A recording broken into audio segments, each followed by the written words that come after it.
Hello everybody and welcome back to this channel. My name is Sarah. In today's video I'd like to show you everything that I'd like to make this fall, and typically when the summer is over it takes me a long time to get into the mindset of making for the cooler weather, the fall season, and the change in colors and lighting outside. And especially summer's my favorite season, so I do go through a period of mourning as well.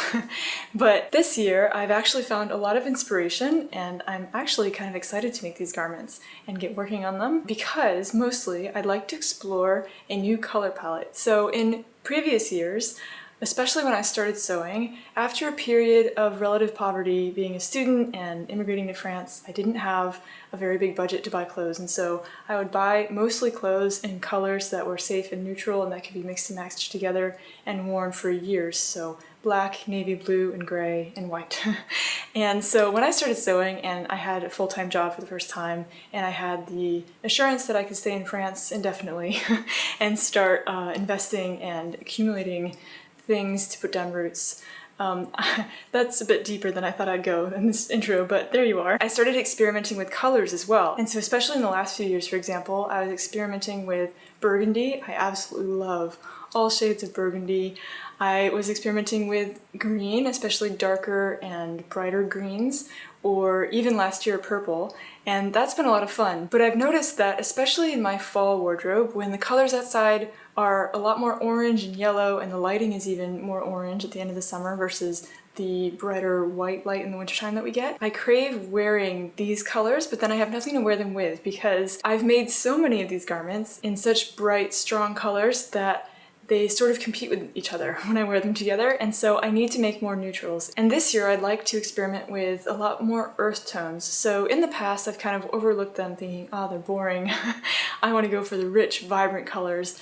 But I've been recently seeing a lot more trends of wearing brown and mocha and even chocolate brown colors, and I'd like to explore that. And especially because I think that my coloring, as I'm starting to understand it, is a lot more low contrast, and so playing with these colors perhaps might suit me a little bit better. But I'll go into that a little bit more detail in a little bit. First I'd like to show you a few makes that I've made at the end of summer that kind of transition into fall. And before that, if you're new here, welcome. My name is Sarah and I'm originally from New England in the United States, and I moved to France in 2009, and now I live and work here. I'm a dual citizen, and this channel is mostly about my sewing projects, but a little bit of knitting and embroidery and what other creative endeavor that I'm dabbling in, and a little bit of my personal life to show you what inspires me in case it inspires you too. So welcome. And the last bit of news that I wanted to tell you in this introduction is that this channel hit 10,000 subscribers mid-August. I was taking a break and on vacation with my family, so I didn't get to communicate that right away, but wow! Thank you to everyone who's here. Those of you who've been here since the very beginning, and those of you who've joined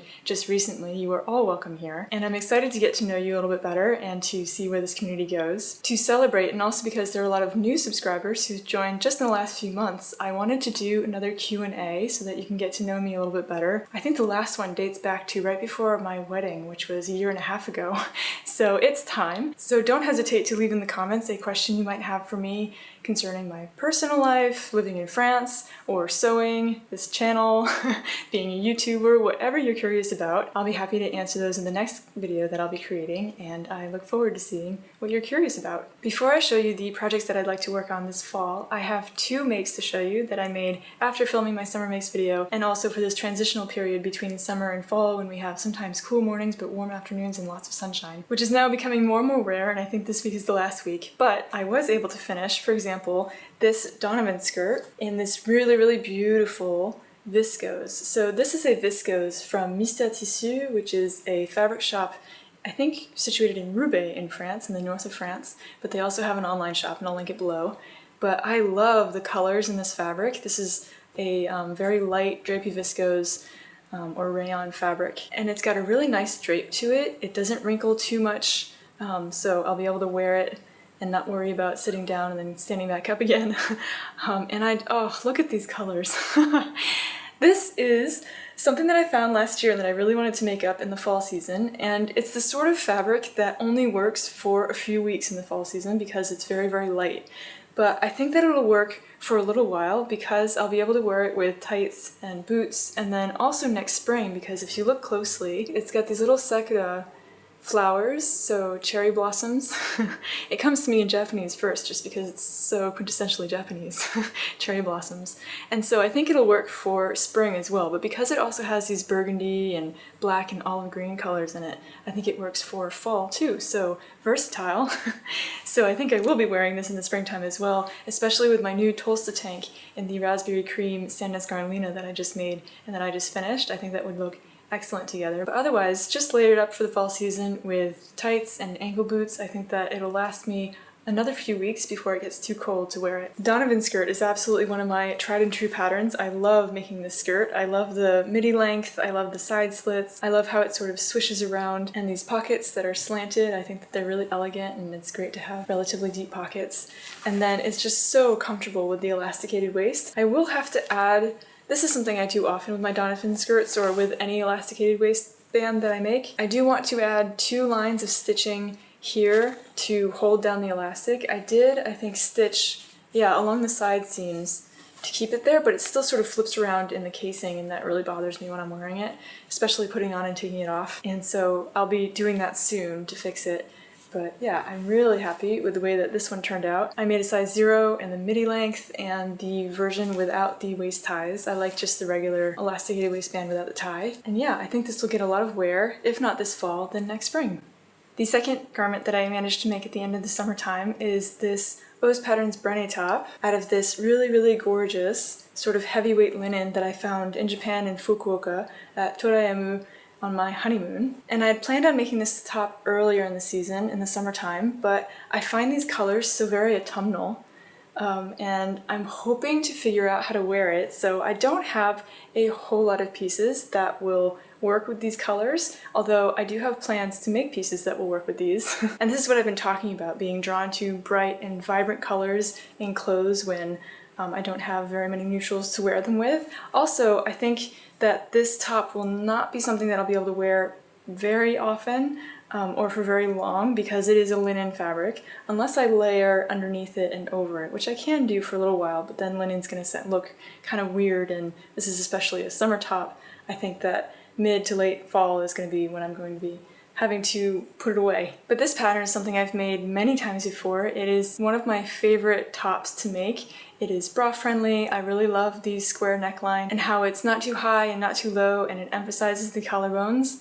I love the slightly A-line fit to it that makes it really comfortable to wear, and then this asymmetrical collar detail is just absolutely beautiful. I did use black tencel fabric for the facings rather than using the same fabric because I thought it would be too thick, and I think it turned out just fine. The asymmetrical collar detail is finished with black tencel fabric behind it too. I just interfaced it. If I can show you, I've already tacked it down here so that it doesn't flip to the other side, but I just interfaced the facing a little bit so that it has the same weight as this linen fabric. And then the instructions also say to sew the facing down to the top through the side seam, but I find that I always have to add a few tactical tacks by hand to the facing in the front. I usually put 2 in the front and 2 in the back, and then I also add 2 little hand-sewn tacks here to the collar, just at the point in the middle here, just because it sort of flaps when I'm wearing it, and I prefer it to stay down, but otherwise I didn't modify it any other way. I made a size 34, which corresponds to my bust measurement, and yeah, it fits really well, and hopefully I'll be able to wear it with the other pieces that I'll be making very soon. Okay, so now getting to the projects I'd like to work on this fall. The first is with this really interesting ribbed wool jersey. Let me show you how fine it is. So this is how thin it is. It's very slinky, very stretchy, and pretty transparent. And I originally ordered this from the Fabric Sales, which is based in Belgium, I think, and online. And I wasn't entirely sure what to do with it when it arrived last summer.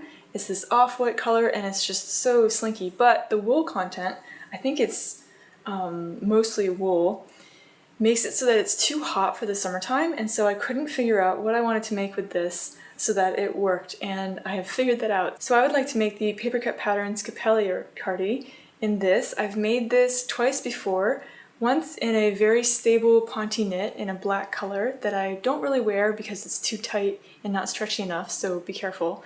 Definitely choose a stretchy fabric for this one. And then another one that I wear all the time in a very slinky, I I think it's a John Caldor viscose jersey that I got for free from Minerva in exchange for a blog post, and I'll link that blog post down below if you'd like to see exactly how I made this pattern, because it's a little bit tricky, especially when you attach the waistband that's also the wrap bit of it. I find the instructions aren't very detailed at that point, and I made a huge mistake once, and so I go in detail in that blog post how I fixed it, or how in future versions I'll make sure not to make that mistake. There's something about the corner getting cut off of the cardigan when you attach it, and how to prevent that from getting cut off, something like that, but I'll have to review my own blog post before I make this one. But I wear that version all the time in my ballet or Pilates classes, and this wrap top is perfect for warm-ups or for wearing when you're just a little bit chilly but you want mobility, because it requires very, very stretchy fabric, and I find it just really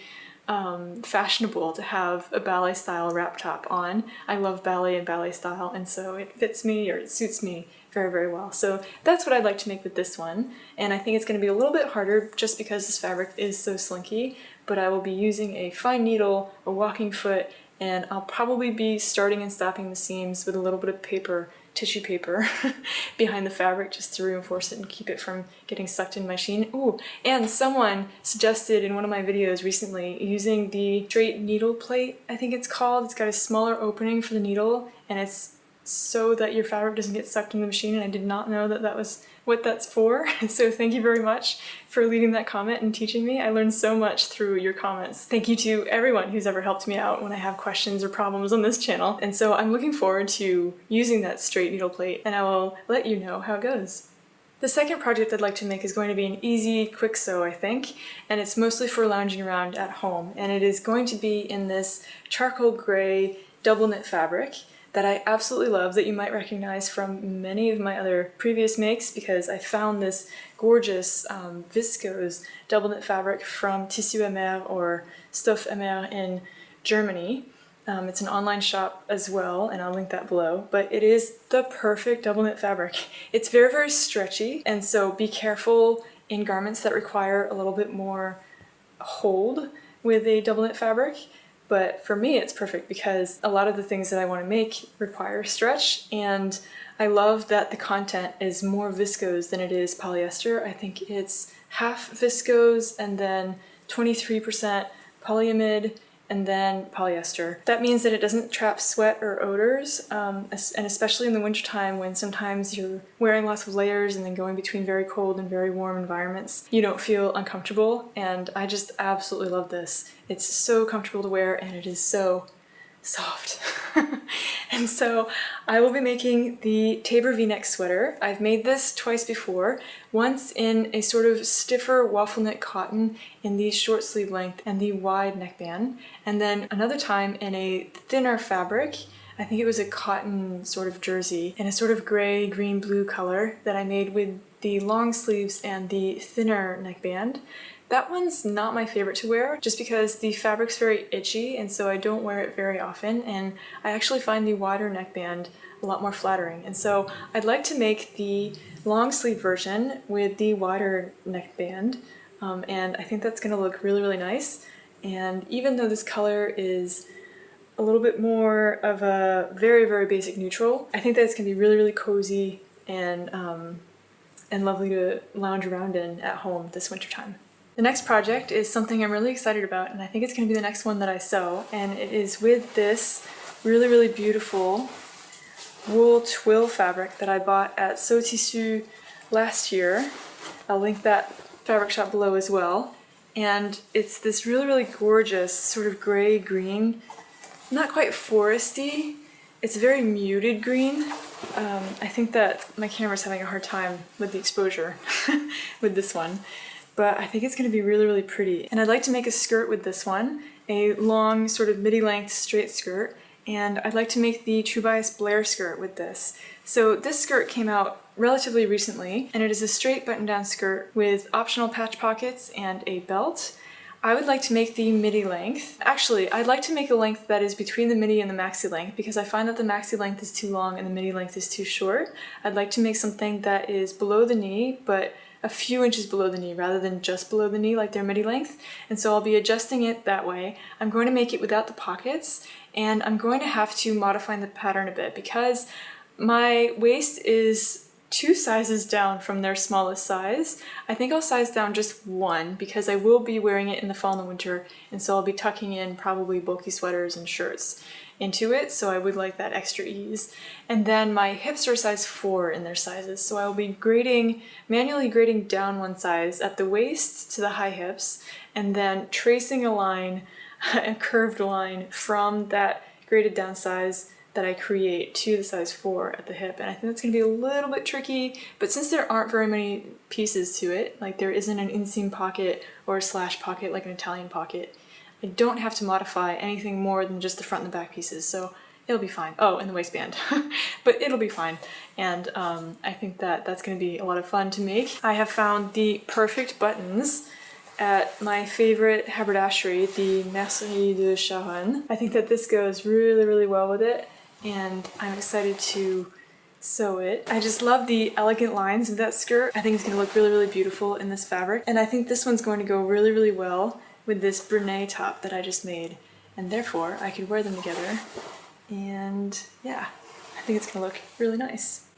So the last sewing projects that I'm going to be making are in this idea of following a color palette that's a little bit more focused on beige and brown, and cooler beiges and browns, because what I'm realizing, and what I talked about in my summer makes video as well, is that I'm starting to understand that colors can be both warm and cool, and I always thought of beige and brown as being warm colors that wouldn't suit me, but I'm starting to see more and more browns, especially this chocolate brown color that's happening in fashion trends right now, and I'd like to try it. And so the first project in this color palette that I'd like to make is in this really light mocha color that is also in this double knit fabric, the same as the charcoal gray one that I showed you earlier from Tissu Emer, my favorite. Super, super soft and cuddly. And I confirm that it retains its softness even after being washed, although I do wash it with the woolens with a delicate wash. And oh, I can't wait. So I would like to make the Helen's Closet Elliot sweater with the cowl turtleneck and the regular high hipped length. I've made this one once before in an off-white polyester double knit that I wear all the time in the fall and winter and spring. I love it. It's really easy to mix and match with other pieces, skirts and pants. And then the cowl neck turtleneck isn't too close to my neck, so it doesn't make me feel claustrophobic. I really don't like when fabrics are touching my neck. Ugh. So turtlenecks are just not for me. The only thing that I'll be modifying when I'm making this one is I'd like to make the sleeves a little bit longer, because it's, I think, either a long sleeve or an elbow length sleeve, and I prefer my sleeves to be like this sew over Edie top that I'm wearing, 3/4 length, so past the elbow, rather than elbow length, because I find that when I'm using it, the elbow length creeps up a little bit and it creates this sort of strange mid bicep length that I don't find very flattering on me. A lot of the times what I do is I use this sew over 80 top pattern and I measure the length of the sleeve and then I apply it to whenever I'm making, because I really love the length of these sleeves. But that's all, and I think it's going to be a really easy and quick make and very satisfactory and very cozy that I can't wait to wear. The second project in this color palette that I'd like to work on is exactly on trend, and it's in this chocolate brown color. I'll keep it away from the camera so that it doesn't blow out the exposure. But this is a double knit fabric. It's a classic double knit, so it's 100% polyester, and it's a little bit more firm, and it has a little bit of a cooler touch than the super fluffy one that I was showing you. And I would like to make a skirt, so I'd like to make the Seamwork Margot skirt that I've made twice before, both in black.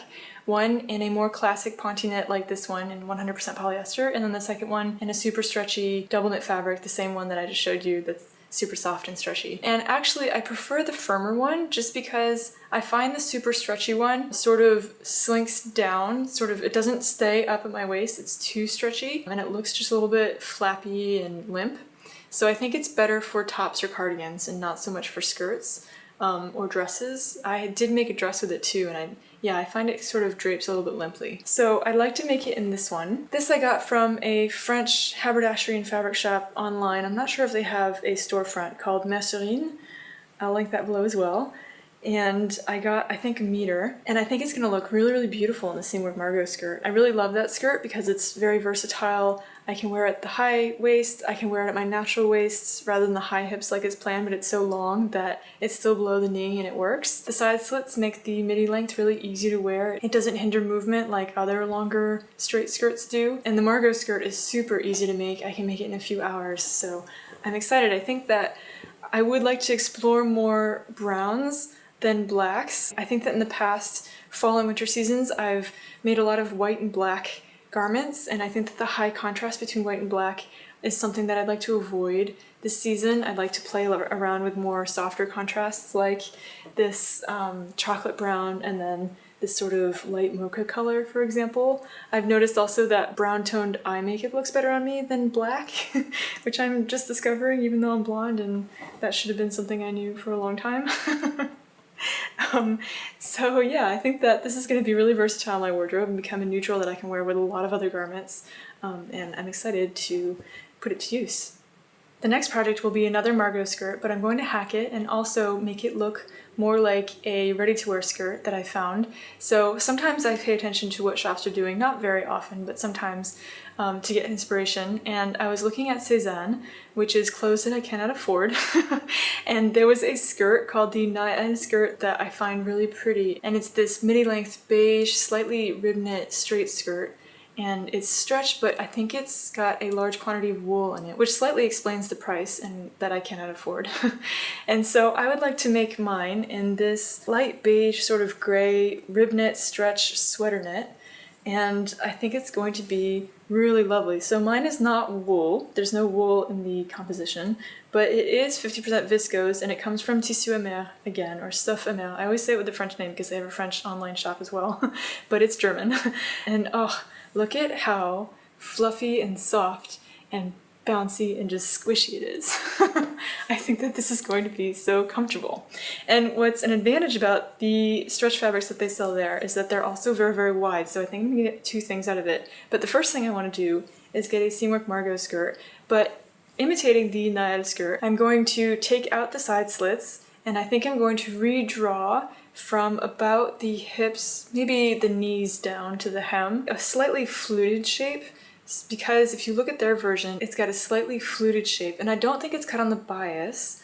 I think that because otherwise the rib knit would be going diagonally. But yeah, it's got a little bit more room, and that way without the slits I'll still have as much mobility in the skirt versus with the slits, so that I can walk around without feeling like I have an elastic band around my knees. And this is also a very, very stretchy knit, so I don't think it'll bother me that way at all. I think I will need to add something to the waistband to reinforce it, just because I'm worried that it's going to go the way that my Margot skirt in the same sort of double knit fabric, super stretchy double knit fabric went, in that it sort of slips down my waist because there's not enough sturdiness to keep it up at my waist. And so I think that I will add in the waistband an elastic to sort of reinforce the waistband. And then I think that this fabric is also very slinky. I'll need to be careful about any tucked blouses or panty lines showing through really easily. So I'll just have to make sure to wear it with a slip, and then I think it'll be fine. But otherwise, I'm really excited to make this. I think it's gonna be like wearing a really comfortable blanket around my legs, and yeah, on trend as well. The next project I'd like to make out of this same sweater knit fabric, because I think I'll be able to get two garments out of it. If not, I'll make the Margot skirt first. But the second one I'd like to try and make is a Seamwork Milo cardigan. I think that'll have enough fabric. So at first I was seriously thinking about making the True Bias Marlowe cardigan, just because it's really beautiful. Their pictures, their marketing is just absolutely gorgeous, and it looks like it's created for more bulky, stretchy knits. I'm a little bit worried about the extra ease, and it looks like it's got almost a cocoon shape, and I don't think that's going to look very flattering on me. With the drop shoulder and the cocoon shape, I think that it might just look kind of limp, and especially in this fabric, just bleh.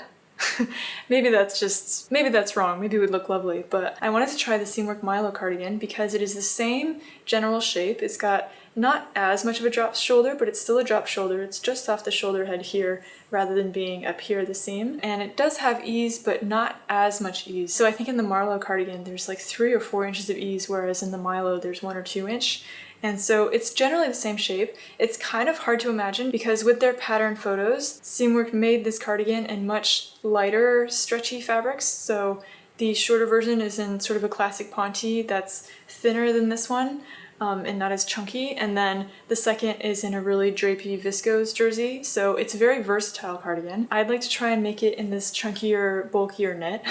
I think it'll go well. And I found some really beautiful vintage buttons at my local haberdashery, so let me show you that. I don't know if you can see that very well, but it's got this really cool sort of geometric design on it, and I think it's going to look really pretty with this cardigan. And they only had 5 of these buttons left because they bought this in a vintage sale, so they're not being produced anymore.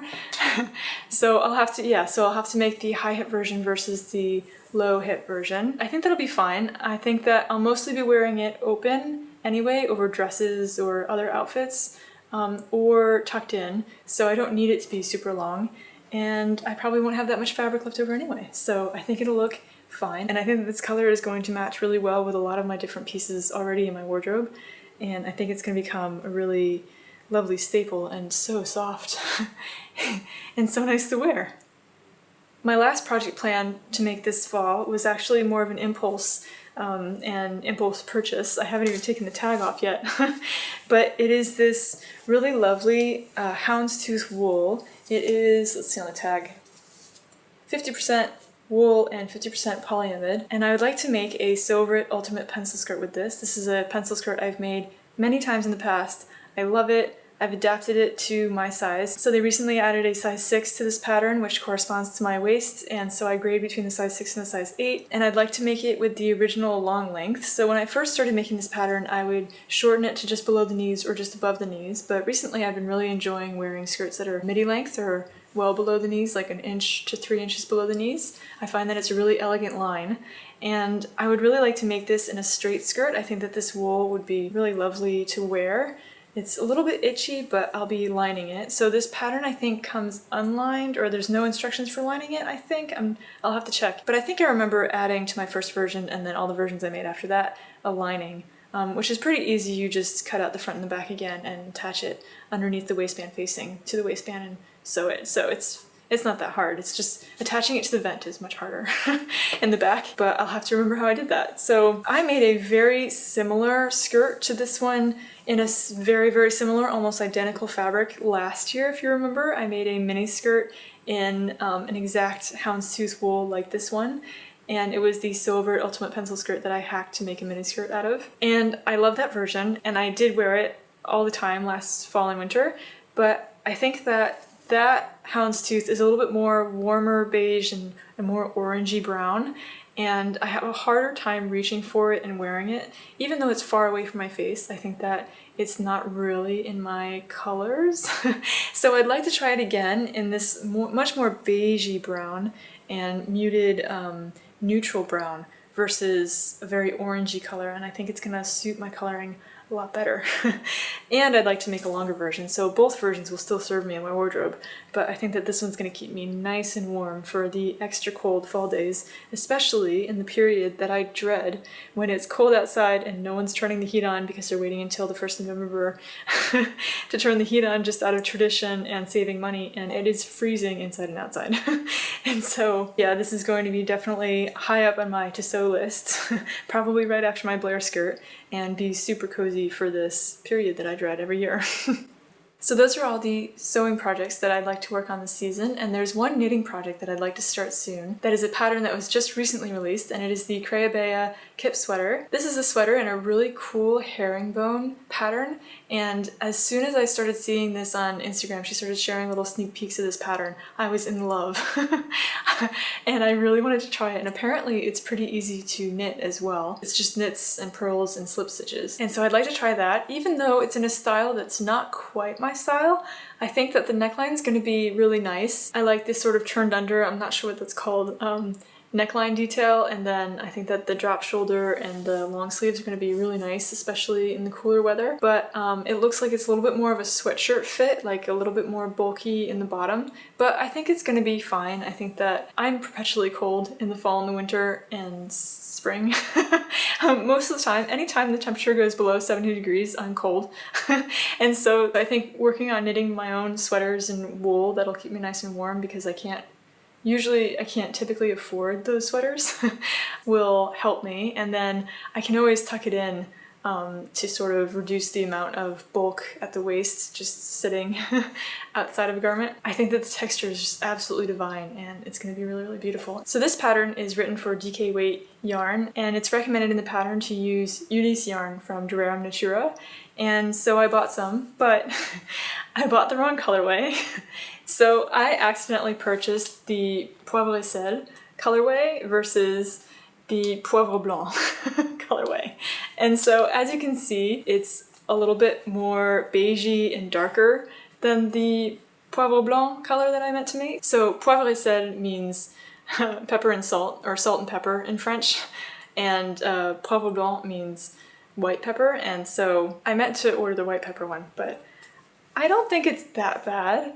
I have ordered the white pepper one, and I will get it in soon, and I'll be making it out of that. And I could send this one back, but I think it's not that bad, despite my husband saying that it looks like packaging string, which no one asked him, but I think it looks actually really nice. So it's not the color that I would have chosen for myself, but I don't think it goes that bad with my coloring. And I'm not sure what I'm going to make out of it yet, but from what I've seen on Ravelry, it looks like a pretty versatile yarn, so I think I'll keep it. If you have any ideas for what I can make with it, let me know in the comments below. But yeah, I'm not so upset about this mistake. It was expensive, but I think this is good quality yarn, and I'll use it someday, so. But anyway, I'm really excited to get to that project. I can't wait for the other color to arrive, although I could start swatching with this one. I think I will. And yeah, that is what I will be knitting on, especially because sweaters take me 3-4 months to knit. That's what I will be knitting this fall.